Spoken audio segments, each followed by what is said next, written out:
ನಗರದ ಶಾರದಾದೇವಿ ಅಂಧರ ವಿಕಾಸ ಕೇಂದ್ರ ಅಂಧ ಮಕ್ಕಳ ಪಾಲಿನ ಆಶಾಕಿರಣವಾಗಿದೆ. ಇಲ್ಲಿ ನೂತನವಾಗಿ ನಿರ್ಮಿಸಿರುವ ಶಾರದಾ ಕುಟೀರ ನಾಳೆ ಲೋಕಾರ್ಪಣೆಗೊಳ್ಳಲಿದೆ.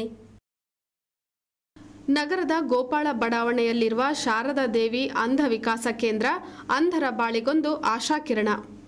1986ರಿಂದ ಆರಂಭಗೊಂಡ ಈ ಕೇಂದ್ರಕ್ಕೆ ಈಗ 21ರ ಹರೆಯ.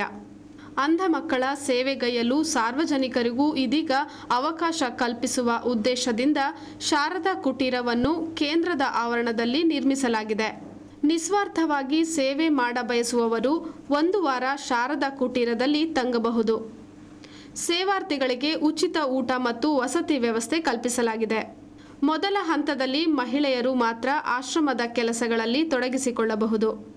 ಅಂಧ ಮಕ್ಕಳ ಜೊತೆ ಒಂದಿಷ್ಟು ಹೊತ್ತು ಕಾಲ ಕಳೆಯಬಹುದು.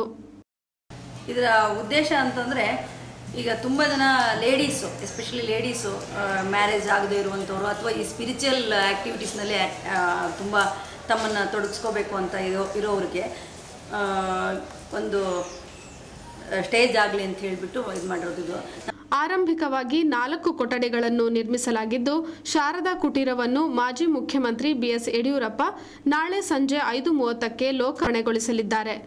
ಮುಂದಿನ ದಿನಗಳಲ್ಲಿ 14 ಕೊಠಡಿಗಳನ್ನು ನಿರ್ಮಿಸುವ ಉದ್ದೇಶವನ್ನು ಆಶ್ರಮದ ಆಡಳಿತ ಮಂಡಳಿ ಹೊಂದಿದೆ.